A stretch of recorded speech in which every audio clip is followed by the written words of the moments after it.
สวัสดีค่ะที่นี่คือข้าวเหนียวมะม่วงอร่อยที่สุดที่ทุ่งหล่อใช่ไหม ใช่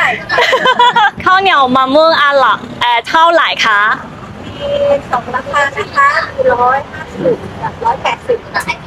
พวกนี้จะเป็น สองไซส์ L กับ XL ไม่ใช่ XL L L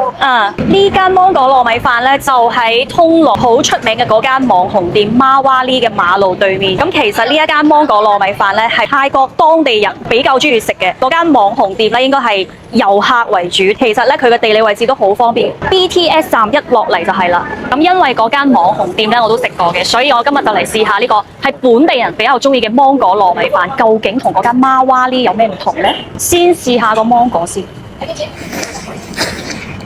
哇，好甜喎！佢熟嘅程度咧係啱啱好，感覺係最甜嘅嗰個 moment 嘅時候咯。